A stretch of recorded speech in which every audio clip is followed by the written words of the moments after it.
don't want to lose you, but we think you ought to go. For your king and your country both need you so. I was walking down the Camden Town High Street when two young ladies approached me and said to me, "Why aren't you in the army with the boys?" So I said, "Well, I'm sorry, but I'm only 17.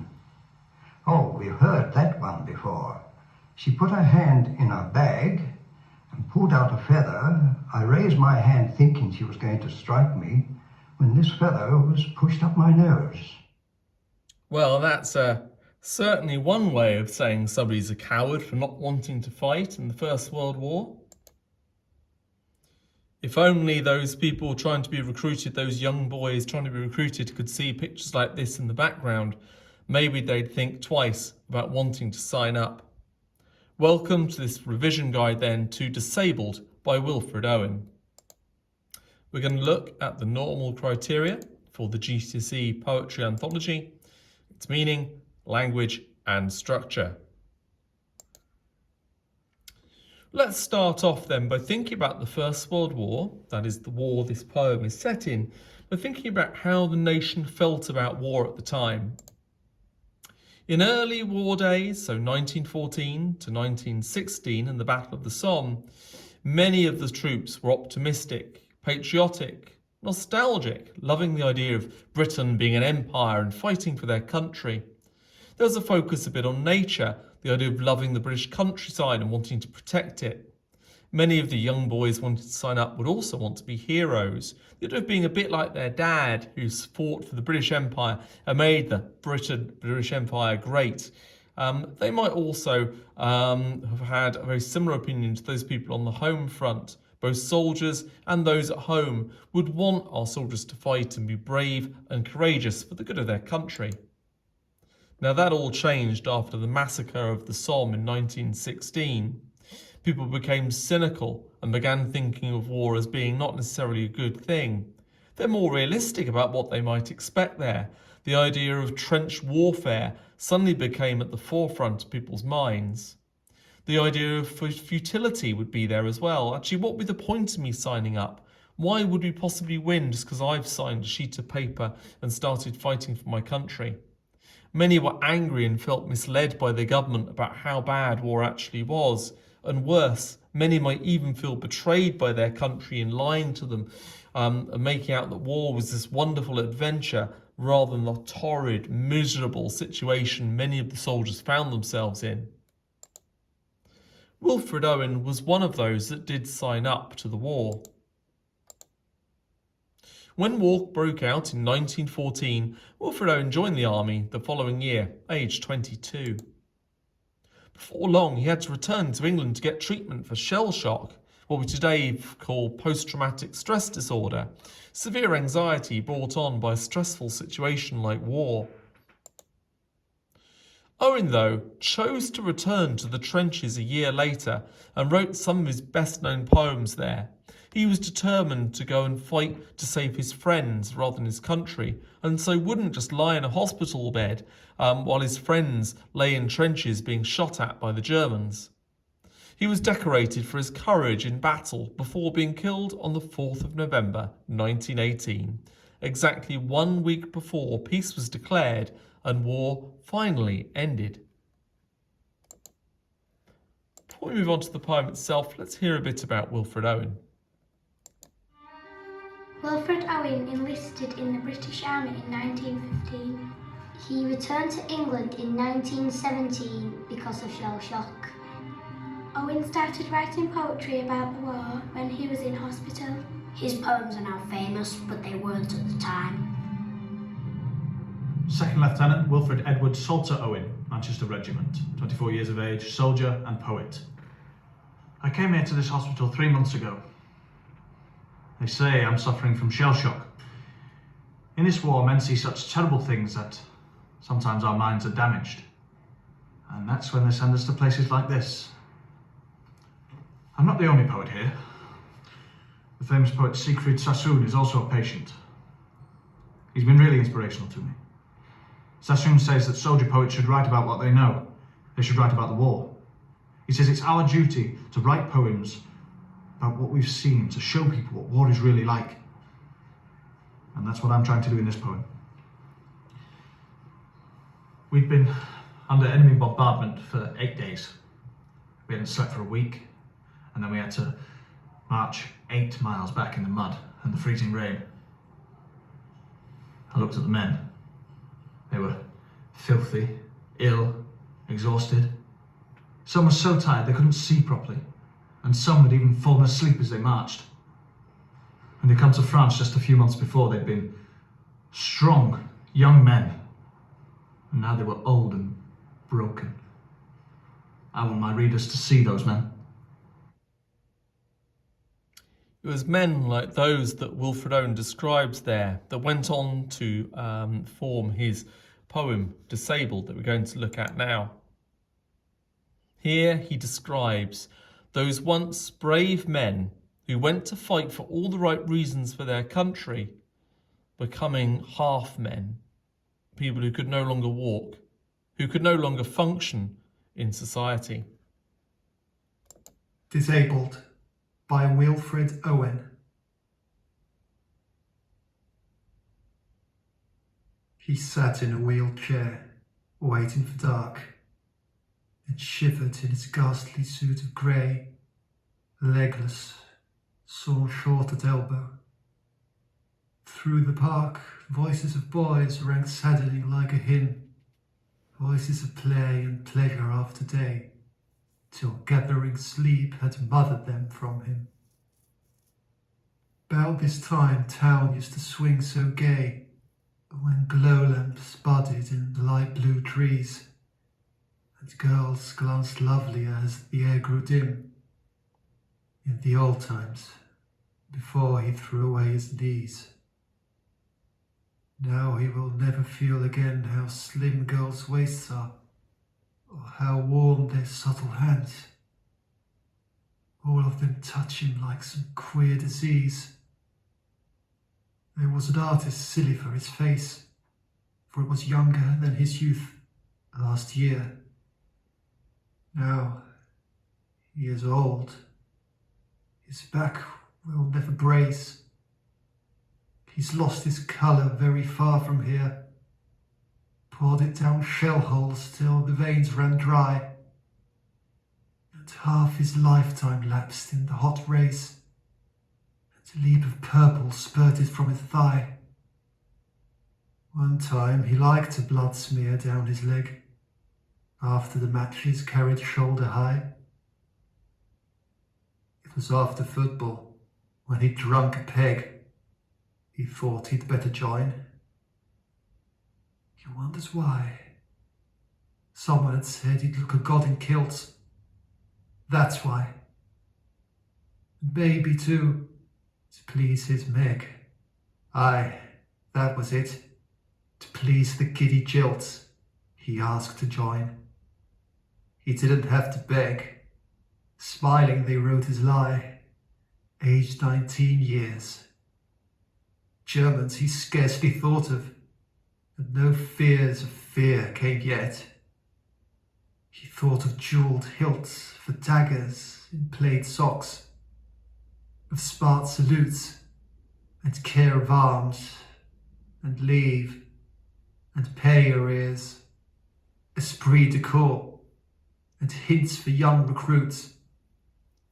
And soon he was drafted out with drums and cheers. Some cheered him home, but not as crowds cheer goal. Only a solemn man who brought him fruits thanked him, and then inquired about his soul. Now he'll spend a few sick years in institutes, and do what things the rules consider wise, and take whatever pity they may dole. Tonight he noticed how the women's eyes passed from him to the strong men that were whole. How cold and late it is. Why don't they come and put him into bed? Why don't they come? Wilfred Owen there describing the cruel, unjust, horrible effects on one man, this disabled man who was once signing up to become a soldier. Disabled. Be aware then that these were young men signing up, many of which were not actually old enough to fight. At the beginning of the First World War in 1914, there was a mass enthusiasm to enlist into the armed forces. The British Army only had 700,000 men, so a campaign was launched by Field Marshal Lord Kitchener, which provoked patriotism and encouragement for all men to answer the call to fight for king and country against Germany. The law stated that you had to be 18 to sign up and 19 to serve overseas in the British Armed Forces. However, thousands of boys and young men under this age requirement managed to volunteer for the army by lying about their age or making up false names. Their motives varied from the excitement of joining the army, believing it to be a fun adventure, to escaping grim conditions back in their hometowns and strict parents. Regardless of their age, they were able to bypass the recruitment centres for several reasons. Underage recruits could easily lie about their age, as most people didn't have birth certificates in the early 20th century. However, this didn't matter much, as the British Army were desperate for more manpower. If only they knew what they might become.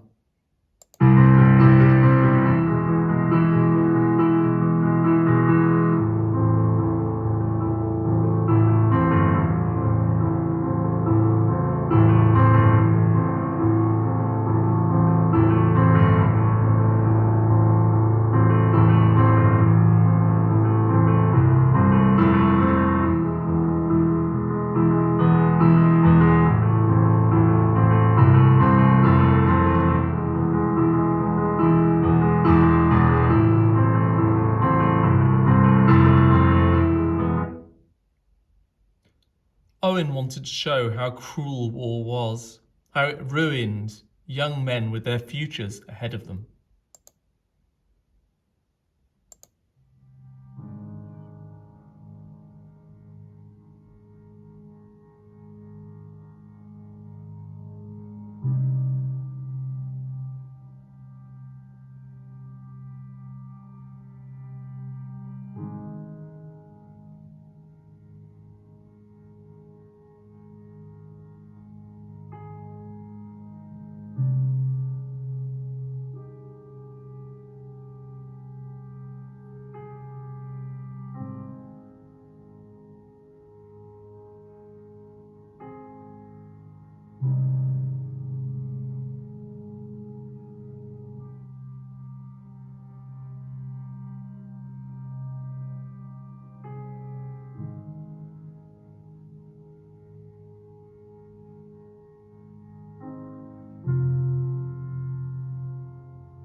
Now we're going to look at the poem as a whole, divided into start, middle and end, and some accompanying notes to go along with it. The line opens with a slow, heavy rhythm mirroring the soldier's state of inertia. The line begins with the passive verb sat, establishing a sense of inactivity and helplessness. Wheelchair suggests disability and dependence. The man cannot move by himself. He's waiting for dark. This is metaphorical as well as literal. The dark could be nightfall, signifies the end of the day, or a symbol of death, depression, or emptiness. The voices of boys evokes innocence and youth, a sharp contrast to the speaker. Saddened like a hymn introduces a religious simile. Hymns are often sung at funerals, linking to the sounds of life with grief and loss. This creates a mood of nostalgia and mourning in the poem, linking to what once brought joy to sorrow. The final line of the second stanza is shocking. Queer, in old usage, means strange or unnatural. Disease is a powerful metaphor. He is seen as contagious or repulsive to those around him. This line completely reverses the earlier romanticism.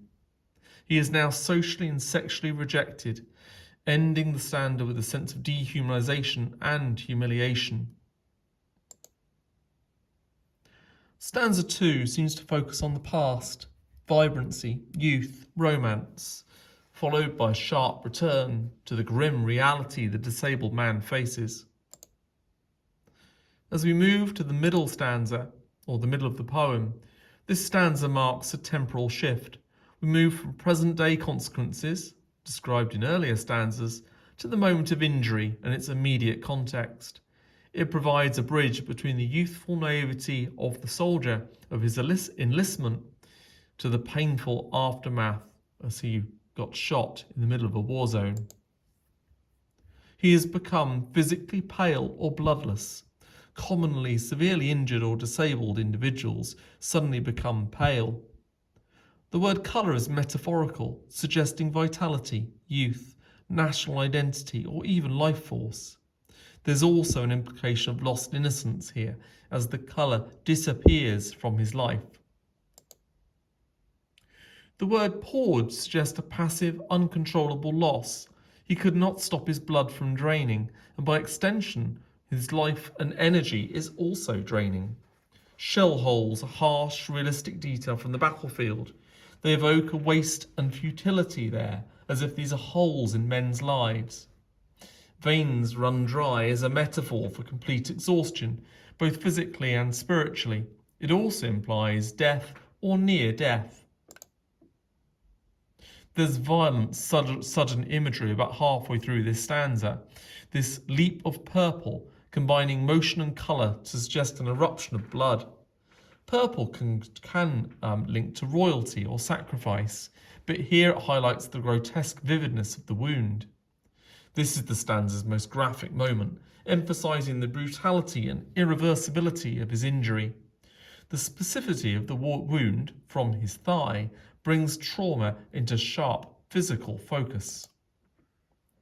This stanza uses enjambment, e.g. lines 1 and 2, 2 and 3, which mirrors the flow of blood, time, and even life slipping away. The regular meter used here, largely iambic pentameter, creates a sombre, steady rhythm, like a heartbeat slowing down towards the man's death. Now we look at the end of the poem. It's almost forming a quasi-sonnet shape, 14 lines in total, mimicking a sonnet but twisted with bitter irony. Instead of love, it's about delusion and destruction. They wrote his lie, aged 19 years, tells us the soldier is underage, but the recruiting officers didn't care. A critique of the institutional neglect and exploitation of young men as they desperately tried to get them to sign up to help the war effort. The irony is biting. His lie is sanctioned. They let him join. No fears of fear suggests that he didn't even know what true fear was when he signed up. His innocence is shaded with dramatic irony as the reader knows what's coming as he goes to fight. The rhyme scheme here is looser, mirroring his unravelling life. The line length and rhythm at the ends slow down, reflecting the dragging on of his life and the weight of his suffering. We hear about women's eyes passed from him to the strong men that were whole. This is brutally clear. He's now invisible, undesirable, unwanted. The line breaks at eyes to emphasise the brief moment of attention, then immediately shifts, a structural representation of projection. These women have looked at him, decided they don't want him, and moved on. The ending is almost repetitive, childlike, evoking helplessness, loneliness, and regression. The repetition creates a sense of abandonment. Ending with a question underlines his lack of control and eternal waiting, both physical and existential, as if he's waiting to die rather than waiting to live. Let's summarise the poem then. Who is speaking? The poem Disabled is about a young soldier who's returned from World War I severely injured, reflecting on how his life had been irreversibly changed. It explores his physical and emotional suffering, as well as the loss of youth, identity, and social value after his wartime experience. What is the poem about? Disabled is about the devastating effects of war on a young soldier who loses his limbs and is left physically and emotionally broken. It highlights themes of lost youth, disillusionment, and society's indifference to the lasting consequences of war. Why did Wilfred Owen write it? He wrote the poem Disabled to expose the brutal reality of war and challenge the romanticised view of military service that misled many young men. In effect, the poem is a warning to the young men who are signing up. Please don't. Think about the consequence if you sign that piece of paper. Don't go and fight. Don't believe the government's lies. Now we're going to edit some of those notes down to 3 key quotes you could talk about in the exam. Here is quote number 1 and 3 things about it. Please pause the video to make notes. And quote number 2.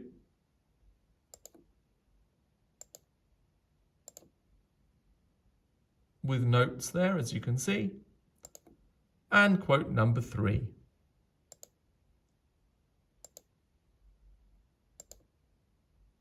That completes our set of 3 quotes then you could write about and learn on cue cards or flashcards ready for the exam. Now let's take a look at how that might be structured in an essay. Now, after studying the marking criteria, I've come up with a 9-step plan that might hit most of what you're being assessed for. That plan is now on the screen. What I'm now going to show you is how you turn that plan into an actual answer following each of those 9 steps. You might notice some of those steps are in orange or red. These are the key ones to pass the test. You might ignore steps 2, 3, 7 and 8, but you could still pass the test as long as you do all the other parts. Let's see how that might be structured then in an actual paragraph. Our essay example is, how does Wilfred Owen present the theme of war? I start off with a short overview or introduction first. Overall, Wilfred Owen presents us with a poem about the reality of war as he explores the cruelty and effects of World War I from his own experience. Now, that introduction could be added to by quite a lot. I could talk about the facts I know about Wilfred Owen, how old he was when he signed up, and equally what he expected from war, and then what he found when he actually got there. So there's lots of parts of this video that would allow me to add to my introductory paragraph. But now I move to my main body paragraphs, the more detailed ones with quotes. I start off first then with a point about this part of the poem. In this case, I'm writing about the start of it. From the outset, Owen forces us to picture the ruined body of a soldier of World War I. This is a short point with no quotes then, showing what happens in the opening stanza. I now give a bit of detail about Owen himself. This is my context then. This would form sentence number 2. I then link together any short quotes that have something in common. In this case, words like dark, ghastly, and legless all suggest the soldier's life is lonely and empty. I've now used then a series of short single word quotes and what they might have in common. Step 4 now moves to a much longer quote, in this case one that's about 8 words long or 2 lines of the poem. I simply then say the line and copy that line out. Step 5 is then saying why I chose that line. This line is important as the poet makes us picture the life of a young soldier slowly disappearing. So far then, the bits in red form a point, evidence, explain paragraph. Step 6 is where I now look at individual parts of that answer. So zooming in or analysing the choices, the word choices here. The metaphor of pouring colour down shell holes evokes a vivid image of bleeding out in war, reinforcing the sense of waste and futility. Number 7 then looks at the sentence structure, particularly the enjambment here, between here and poured, exaggerating the distance away from home the soldier died. Okay, so you've got there an explanation, albeit short, of why enjambment or sentence structure might have been used. I now move on in step 8 to look at the tone of voice that Owen seems to be using. As with most of the poem, this is a depressing tone of voice. And lastly, I move to step 9, one of the other key ingredients. This is saying to the examiner how I'm affected by this line or affected by the opening stanza. If I put all those together, then that would form a paragraph about the poem itself, and particularly about the opening stanza. I apologise for some of the typos there, but you get the idea. Okay, this will be about 8 to 10 lines of your book, and then I would repeat these same steps as I move to the middle of the poem, and then indeed the end of the poem.